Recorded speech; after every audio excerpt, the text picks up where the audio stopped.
Hi dears, എന്തൊക്കെ എല്ലാവരുടെയും വിശേഷം? എല്ലാവരും സുഖമായിരിക്കുന്നോ? അപ്പോൾ ഇന്ന് ഞാൻ ഷെയർ ചെയ്യുന്നത് ഒരു കിഡ്ലൻ ബ്രേക്ക്ഫാസ്റ്റ് റെസിപ്പിയാണ് കേട്ടോ. നമ്മൾ സാധാരണ ബ്രേക്ക്ഫാസ്റ്റ് ഉണ്ടാക്കുന്ന ആ ഒരു മാവൊക്കെ കൊണ്ട് തന്നെയാണ് ഇത് ഉണ്ടാക്കിയെടുക്കുന്നത്. എളുപ്പമാണ് ഉണ്ടാക്കിയെടുക്കാനായിട്ട്, അടിപൊളി ടേസ്റ്റാണ് കേട്ടോ. എന്നും ഒരേ ടേസ്റ്റിൽ ഉണ്ടാക്കിയെടുക്കുമ്പോൾ വ്യത്യസ്തമായിട്ട് ചെയ്തെടുക്കാൻ പറ്റിയിട്ടുള്ള നല്ലൊരു ബ്രേക്ക്ഫാസ്റ്റിൻ്റെ റെസിപ്പിയാണ് ഷെയർ ചെയ്യുന്നത്. വീഡിയോയിലേക്ക് പോകുന്നതിന് മുമ്പ് വീഡിയോ എല്ലാവരും ഒന്ന് സ്കിപ്പ് ചെയ്യാതെ മുഴുവനായിട്ട് കാണാൻ ശ്രമിക്കണേ. കണ്ടുകൊണ്ടിരിക്കുന്ന സമയത്ത് ഇഷ്ടമാണെന്നുണ്ടെങ്കിൽ മറക്കാതെ ലൈക്ക് ബട്ടൺ ഒന്ന് പ്രസ് ചെയ്ത് വെക്കാൻ മറന്നു പോവല്ലേ കേട്ടോ. അതുപോലെ തന്നെ സബ്സ്ക്രൈബ് ചെയ്യാതെ കാണുന്ന കൂട്ടുകാർ ഒന്ന് സബ്സ്ക്രൈബ് ചെയ്ത് സപ്പോർട്ടും കൂടെ ചെയ്യണേ. സബ്സ്ക്രൈബ് ബട്ടൻ്റെ അടുത്തുള്ള ബെൽ ബട്ടൺ ക്ലിക്ക് ചെയ്തിട്ട് ഓൾ എന്ന ഓപ്ഷൻ എനേബിൾ ചെയ്ത് വെക്കാൻ മറന്നു പോവല്ലേ കേട്ടോ. അപ്പോൾ നമുക്കിത് എങ്ങനെ ഉണ്ടാക്കുന്നത് നോക്കിയാലോ. അതിനായിട്ട് ഞാനിത് അപ്പോൾ ഇവിടെ ഒരു 1.5 കപ്പ് പച്ചരി വെള്ളത്തിലിട്ട് കുതിർത്ത് വെച്ചിട്ടുണ്ട്. അപ്പോൾ ഞാനിത് രാവിലെ ഉണ്ടാക്കുന്നത് കൊണ്ട് തന്നെ വൈകുന്നേരമാണ് കേട്ടോ വെള്ളത്തിലിട്ട് വെച്ചിട്ടുണ്ടായിരുന്നത്. 1.5 കപ്പ് പച്ചരിയിലേക്ക് ഒരു 1/2 കപ്പ് ഉഴുന്നും കൂടെ കുതിരാനായിട്ട് വെച്ചിട്ടുണ്ടായിരുന്നു. രണ്ടും നല്ലപോലെ കഴുകിയ ശേഷമാണ് നല്ല വെള്ളം ഒഴിച്ച് കുതിരാനായിട്ട് വെച്ചിട്ടുണ്ടായിരുന്നത്. ഇനി ഇത് രണ്ടിലെയും വെള്ളം നല്ലപോലെ വാർത്ത് കളയണം. വാർത്ത് കളഞ്ഞ ശേഷം നമുക്കിതൊന്ന് അരച്ചെടുക്കാനായിട്ടുണ്ട്. അപ്പോൾ നമുക്ക് ഇഷ്ടമുള്ള പച്ചരി എടുക്കാം. ഞാനിപ്പോൾ റേഷൻ കടയിൽ നിന്ന് കിട്ടിയിട്ടുള്ള പച്ചരിയാണ് കേട്ടോ എടുത്തിട്ടുള്ളത്. അപ്പോൾ കൂടുതൽ ആളുകളുടെ കയ്യിലും അതായിരിക്കും ഉണ്ടായിരിക്കുക. അപ്പോൾ അത് വെച്ച് ചെയ്തെടുക്കുകയാണെങ്കിൽ നല്ല പെർഫെക്റ്റ് ആയിട്ട് തന്നെ കിട്ടുമേ. ഇനിയിപ്പോൾ കുതിർത്തെടുത്തുള്ള പച്ചരിയിലെയും ഉഴുന്നിലെയും വെള്ളം നല്ലപോലെ വാർത്ത് കളഞ്ഞ ശേഷം അതൊരു മിക്സഡ് ജാറിലേക്ക് ഇട്ട് കൊടുക്കുകയാണ്. ഞാനിപ്പോൾ ഒറ്റ ട്രിപ്പായിട്ട് അരച്ചെടുക്കുന്നത് കൊണ്ട് തന്നെ രണ്ടും ഒരേ സമയത്ത് തന്നെ ഇട്ട് കൊടുത്തിട്ടുണ്ട് കേട്ടോ. ഇനി അതിലേക്ക് ഒരു 1/2 കപ്പ് ചോറും കൂടെ ചേർത്ത് കൊടുക്കുകയാണ്. ചോറിന് പകരം വെള്ളാവിൽ കയ്യിലുള്ളവർ വെള്ളാവിൽ ചേർത്ത് കൊടുത്താലും മതി കേട്ടോ. 1.5 കപ്പ് വെള്ളം കൂടി ഒഴിച്ച് കൊടുത്തിട്ട് ഇത് നന്നായിട്ടൊന്ന് അരച്ചെടുക്കുക. തരികളൊന്നും ഇല്ലാതെ തന്നെ അരച്ചെടുക്കുക. അപ്പോൾ വെള്ളം പോരാന്ന് തോന്നുകയാണെങ്കിൽ അരച്ചെടുക്കുന്ന സമയത്ത് കുറച്ചും കൂടി ഒഴിച്ചു കൊടുക്കട്ടെ. ഞാൻ വീണ്ടും ഒരു 1/2 കപ്പും കൂടി ഒഴിച്ചു കൊടുത്തിട്ടുണ്ടായിരുന്നു. ഈ ഒരു കൺസിസ്റ്റൻസിയിലാണ് നമുക്ക് മാവ് കിട്ടേണ്ടത്. ഒരുപാട് ലൂസും അല്ല, ഒരുപാട് ടൈറ്റും അല്ലാത്ത രീതിയിലൊരു മാവ് കിട്ടണം. ഇനി ഞാൻ മിക്സറി ജാറ് കഴുകി വെള്ളമൊന്നും ഇതിലേക്ക് ഒഴിച്ചു കൊടുക്കുന്നില്ല കേട്ടോ. ഒരു സ്പാച്ചില കൊണ്ട് മിക്സറി ജാറിൽ അത് മുഴുവനായിട്ട് ഇങ്ങനെ വടിച്ചെടുക്കുകയാണ് ചെയ്തിട്ടുള്ളത്. ഇനി അതിലേക്ക് ആവശ്യമായിട്ടുള്ള ഉപ്പും അതുപോലെ തന്നെ 1/4 ടീസ്പൂൺ സോഡാപ്പൊടി കൂടി ചേർത്ത് കൊടുത്ത് ഇത് നന്നായിട്ടൊന്ന് ഇളക്കി മിക്സാക്കി യോജിപ്പിച്ചെടുക്കുക. ഇത്രയേ ഉള്ളൂ കേട്ടോ. അപ്പോൾ ഇഡ്ഡലി മാവിൻ്റെ അത്ര തന്നെ കട്ടി വേണ്ട, ഒരു ദോശമാവിൻ്റെയൊക്കെ ഒരു പരുവം, ആ ഒരു പരുവത്തിന് വേണം നമുക്ക് മാവ് തയ്യാറാക്കി എടുക്കാനായിട്ട്. ഇനി ഇതൊരു 10 മിനിറ്റ് നേരം അവിടെ റെസ്റ്റ് ചെയ്യാനായിട്ട് വെക്കുക. ആ സമയം കൊണ്ട് നമുക്കിതിലേക്കുള്ള ഒരു ചമ്മന്തി തയ്യാറാക്കിയെടുക്കുക. ഏത് കറിയുടെ കൂടെ ആണെങ്കിലും ഈ ഒരു പലഹാരം സെറ്റാണ് കേട്ടോ. അപ്പോൾ സിമ്പിളായിട്ട് ചെയ്തെടുക്കാനാണെങ്കിൽ ഈ ഒരു ചമ്മന്തി ആണെങ്കിലും അടിപൊളിയാണ്. ഒരു ചീനച്ചട്ടി വെച്ച് കൊടുത്തിട്ടുണ്ട്. അതിലേക്ക് വെളിച്ചെണ്ണയാണ് ഒഴിച്ചു കൊടുത്തിട്ടുള്ളത്. വെളിച്ചെണ്ണയിൽ ചെയ്യുമ്പോഴാണ് കേട്ടോ കൂടുതൽ ടേസ്റ്റ് ഉണ്ടാവുക. 1/4 ടീസ്പൂൺ ജീരകം ഇട്ട് കൊടുത്തിട്ടുണ്ട്. ജീരകം ഒന്ന് പൊട്ടി വന്ന സമയത്ത് ഒരു 3 ടേബിൾ സ്പൂൺ നിലക്കടലയാണ് ചേർത്ത് കൊടുത്തിട്ടുള്ളത്. ഇതിലേക്ക് നമ്മൾ തേങ്ങ ചേർക്കുന്നില്ല കേട്ടോ. തേങ്ങ ഇല്ലാതെയാണ് ഈ ചമ്മന്തി തയ്യാറാക്കിയെടുക്കുന്നത്. അതുപോലെ തന്നെ ഒരു 2 ടേബിൾ സ്പൂണോളം പൊട്ടുകടല കൂടി ചേർത്ത് കൊടുത്തിട്ടുണ്ട്. നിങ്ങൾക്ക് പകരം ഉഴുന്ന് വേണമെങ്കിൽ എടുക്കാം കേട്ടോ. അപ്പോൾ നിലക്കടലയുടെ അളവ് ഒരു 2 ടേബിൾ സ്പൂണായി കുറച്ചാൽ മതി. അത് ജസ്റ്റ് ഒന്ന് മൂത്ത് വന്ന സമയത്ത് എരിവിനായിട്ടുള്ള വറ്റൽമുളക് ചേർത്ത് കൊടുക്കുക. ഞാനൊരു 3 കാശ്മീരി മുളകും അതുപോലെ തന്നെ 2 സാധാ വറ്റൽമുളകും പൊട്ടിച്ചിട്ട് കൊടുത്തിട്ടുണ്ട്. അപ്പോൾ നിങ്ങളുടെ എരിവിനനുസരിച്ച് എത്രത്തോളം വേണം നോക്കിയിട്ട് ഈ മുളകിൻ്റെ അളവിൽ മാറ്റം വരുത്താം കേട്ടോ. ഇതുപോലെ മുളക് ചേർക്കുന്നതിന് പകരം മുളക് പൊടി വേണമെങ്കിലും ചേർത്ത് കൊടുക്കുക. പക്ഷേ ഇങ്ങനെ ചേർത്ത് ഉണ്ടാക്കുന്നതാണ് കേട്ടോ കൂടുതൽ ടേസ്റ്റായിട്ട് തോന്നിയിട്ടുള്ളത്. കുറച്ച് കറിവേപ്പില കൂടി ചേർത്ത് കൊടുത്തിട്ട് ഒന്നും കൂടി മിക്സാക്കി എടുക്കുക. ആ കറിവേപ്പില കൂടി ആ എണ്ണയിൽ കിടന്നിട്ട് ഒന്നങ്ങ് മൂത്ത് വരട്ടെ. ഇനി നമുക്കിതിലേക്ക് ആവശ്യമായിട്ടുള്ള ഉള്ളി ചേർത്ത് കൊടുക്കുക. ഞാനിപ്പോൾ ചെറിയ ഉള്ളിയാണ് എടുത്തിട്ടുള്ളത്. ഒരു 10-15 അല്ലി ചെറിയ ഉള്ളിയും അതുപോലെ തന്നെ ഒരു 10 അല്ലി വെളുത്തുള്ളിയും കൂടി എടുത്തിട്ടുണ്ട്. ചെറിയ ഉള്ളിക്ക് പകരം നിങ്ങൾക്ക് സവാള വേണമെങ്കിലും എടുക്കുക. കുറച്ചും കൂടി ടേസ്റ്റ് ആയിട്ടുള്ളത് ചെറിയ ഉള്ളി എടുക്കുമ്പോഴാണ് കേട്ടോ.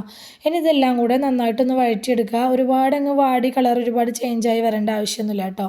നല്ലപോലെ ആ ഉള്ളിയൊക്കെ ഒന്ന് വാടി കിട്ടിയാൽ മാത്രം മതി. ഇതായ ഒരു രീതിയിലൊന്ന് വാടി കിട്ടിയാൽ മതി. ഈ സമയത്ത് നമുക്കിതിലേക്ക് ആവശ്യമായിട്ട് ഒരു തക്കാളി ചേർത്ത് കൊടുക്കുക.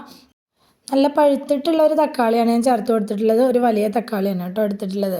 അതും കൂടി ചേർത്ത് കൊടുത്ത് നന്നായിട്ടൊന്ന് വഴറ്റി കൊടുക്കുക. തക്കാളി ഇങ്ങനെ നല്ലപോലെ വെന്തുടയേണ്ട ആവശ്യമില്ല. നന്നായിട്ടൊന്ന് അങ്ങ് വാടി കിട്ടിയാൽ മാത്രം മതി കേട്ടോ. നല്ലപോലെ ഒന്ന് സോഫ്റ്റ് ആയി കഴിഞ്ഞിട്ടുണ്ടെങ്കിൽ നമുക്ക് ഫ്ലെയിം അങ്ങ് ഓഫാക്കി കൊടുക്കുക. ഇതിപ്പോൾ ആയിട്ടുണ്ട്. ഞാൻ ഫ്ലെയിം അങ്ങ് ഓഫാക്കി കൊടുക്കുകയാണ് കേട്ടോ. ഫ്ലെയിം ഓഫാക്കി കൊടുത്ത ശേഷം ഇതൊന്ന് ചൂടാറട്ടെ. ചൂടാറിയ ശേഷം നമുക്കിത് അരച്ചെടുക്കുക. ചൂടാറിയ ശേഷം ഇതുപോലെ മിക്സിയുടെ ജാറിലേക്ക് ഇട്ട് കൊടുക്കുകയാണ്.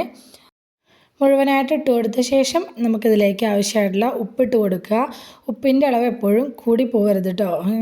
വേണമെന്നുണ്ടെങ്കിൽ നമുക്ക് വീണ്ടും ചേർത്ത് കൊടുക്കുക. അതുപോലെ തന്നെ ഒരു ചെറിയ പീസ് പുളി കൂടി ചേർത്ത് കൊടുക്കുന്നുണ്ട്. ഇത് സ്കിപ്പ് ചെയ്യാതെ ചേർക്കണം കേട്ടോ. അപ്പോഴാണ് നമ്മുടെ ചമ്മന്തിയുടെയൊക്കെ കൂടുതൽ ടേസ്റ്റ് കിട്ടുക.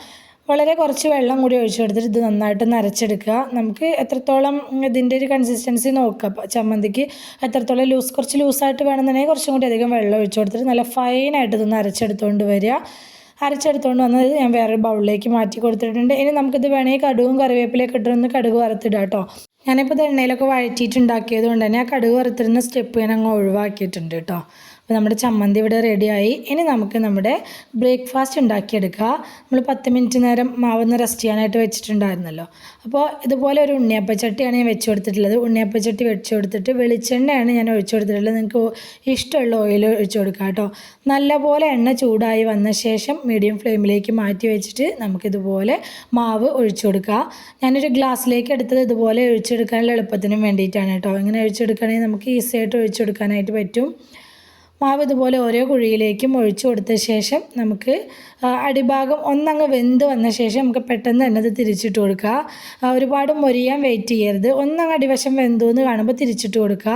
അപ്പോൾ ഇതുപോലെ മാവ് പുറത്തേക്ക് ഇങ്ങനെ വന്നിട്ടുണ്ട് എന്നുണ്ടെങ്കിൽ ഏത് ഭാഗത്തു നിന്നാണോ പുറത്തേക്ക് വന്നിട്ടുള്ളത് ആ ഭാഗത്തേക്ക് തന്നെ നമ്മൾ തിരിച്ചിട്ട് കൊടുത്താൽ മതി കേട്ടോ. അത് വീഡിയോയിൽ ഞാൻ കാണിക്കുന്നുണ്ട്. അതുപോലെ ഏത് ഭാഗത്തു നിന്നാണോ മാവ് പുറത്തേക്ക് വന്നിട്ടുള്ളത് അതേ സൈഡിലേക്ക് തന്നെ ഒന്നങ്ങ് തിരിച്ചിട്ട് കൊടുത്താൽ മതി കേട്ടോ.